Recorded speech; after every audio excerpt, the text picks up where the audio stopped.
Viewers, আসসালামু আলাইকুম।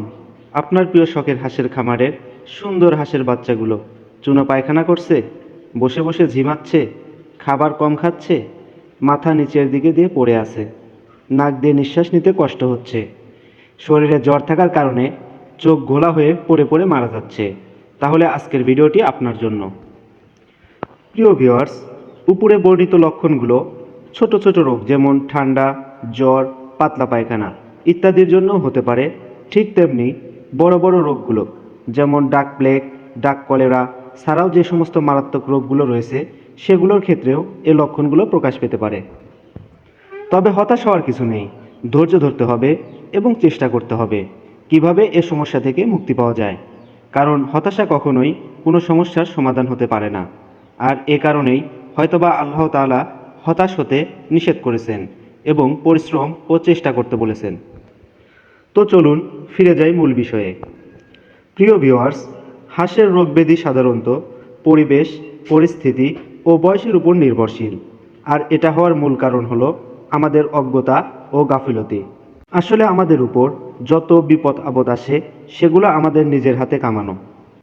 তবে যাই হোক, উপরে বর্ণিত লক্ষণগুলো যদি বাচ্চার মধ্যে প্রকাশ পায় তাহলে সবচেয়ে বেশি যে রোগটি হওয়ার সম্ভাবনা থাকে সেটি হচ্ছে ঠান্ডা। অন্য বড় কোনো রোগও হতে পারে, তবে সেটা বোঝা যাবে ঠান্ডার চিকিৎসা করার পরও যদি তা ঠিক না হয়। আর বিষয়টা যদি এমনই হয় তাহলে বসে না থেকে অবশ্যই একজন অভিজ্ঞ ডাক্তারের পরামর্শ গ্রহণ করতে হবে। তো ভিউয়ার্স, ঠান্ডা বিভিন্ন কারণে হতে পারে। কারণ ঠান্ডা লাগার ব্যাপারে 200টিরও বেশি ভাইরাস কাজ করে। আর এ কারণেই আপনি লক্ষ্য করলে বুঝতে পারবেন সকল প্রাণীর সবচাইতে বেশি যে রোগটি হয় সেটি হচ্ছে ঠান্ডা। আর এটি এমন একটি কমন বিষয় যে জন্মগতভাবেই প্রত্যেক প্রাণীর কম বেশি ঠান্ডা লাগা অবস্থায় জন্মগ্রহণ করে থাকে। তবে এই ঠান্ডার যেমন সাধারণ কিছু প্রকার রয়েছে, ঠিক তেমনি রয়েছে মারাত্মক কিছু প্রকার। তো ঠান্ডার লক্ষণ আছে যেগুলো নির্দিষ্ট সময় পর এই ঠিক হয়ে যায়। আবার এমন কিছু প্রকার রয়েছে যেগুলো ডেকে আনতে পারে ভয়ানক মৃত্যু। কারণ ঠান্ডা এমন একটি বিষয় যা ভয়ানক রোগ ব্যাধিগুলোর লক্ষণ হিসেবেও প্রকাশ পায়। তো ভিউয়ার্স, হাঁসের বাচ্চার বিভিন্ন কারণে ঠান্ডা লাগতে পারে, যেমন বি ও সি গ্রেডের বাচ্চা সংগ্রহ, পরিবহন ব্যবস্থার ত্রুটি, তাপমাত্রার কম বেশি, বোর্ডিং সমস্যা, খাবার সমস্যা, আশেপাশের পরিবেশ জনিত সমস্যা ইত্যাদি কারণে ঠান্ডা লাগতে পারে। ঠান্ডা লাগলে যে লক্ষণগুলো প্রকাশ পায় তা তো আমরা প্রথমেই জেনেছি।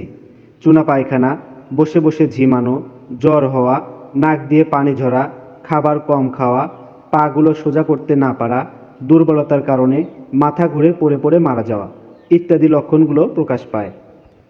তো চলুন এখন জেনে নেই কোন কাজগুলো করলে হাঁসের ঠান্ডা লাগা সমস্যা হতে অনেকটাই বেঁচে থাকা যায়। প্রিয় ভিউয়ার্স, আপনারা যদি শুরু থেকেই কিছু ঘরোয়া চিকিৎসা ব্যবস্থা ও কিছু ঔষধ ব্যবহার করেন এবং কিছু নির্দিষ্ট নিয়ম মেনে চলেন তাহলে আশা করা যায় ইনশাআল্লাহ আপনাদের আর এ সমস্যার সম্মুখীন হতে হবে না। যেমন আপনারা বাচ্চাগুলো যেখানে রাখেন সেই জায়গাটা অবশ্যই খোলামেলা ও পরিষ্কার পরিচ্ছন্ন রাখবেন এবং যার উপরে বাচ্চাগুলো রাখেন নিয়মিত প্রতিদিন জীবাণুনাশক স্প্রে করবেন এবং খাদ্য ও পানির পাত্রগুলো প্রতিদিন পরিষ্কার করার পর জীবাণুনাশক ব্যবহার করবেন এবং অবশ্যই খাবারগুলো সুন্দরভাবে প্রক্রিয়াজাত করে ব্যাকটেরিয়া ও ভাইরাস মুক্ত করে নেবেন।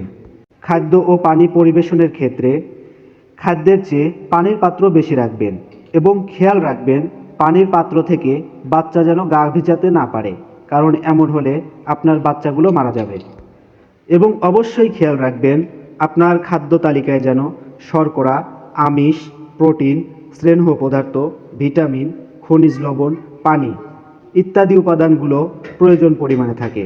কাজ ঠিকঠাক করার পরে প্রতিদিন নিয়মিত ঘরোয়া যে চিকিৎসা ব্যবস্থাটি গ্রহণ করবেন তা হলো প্রতিদিন 100 পিস বাচ্চার জন্য হাফ চামচ কালো জিরা গুঁড়া, হাফ চামচ আদা বাটা ও হাফ চামচ রসুন বাটা প্রয়োজন পরিমাণ পানির সাথে মিক্স করে সকালবেলা খেতে দিবেন এবং প্রতি সপ্তাহে 3 দিন সমস্যা থাক বা না থাক র্যানামাইসিন পাউডার অথবা অ্যান্ড্রোসিন অথবা ডক্সিভেট অথবা কসমিক্স প্লাস অথবা হিস্টাসিন ও ম্যাট্রো দিবেন।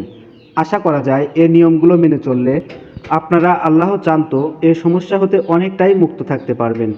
সবাই ভালো থাকবেন, সুস্থ থাকবেন এবং চ্যানেলটি সাবস্ক্রাইব করে এগ্রিকালচার ফ্রেন্ডস বিডির সাথেই থাকবেন। আসসালামু আলাইকুম ওয়া রাহমাতুল্লাহ।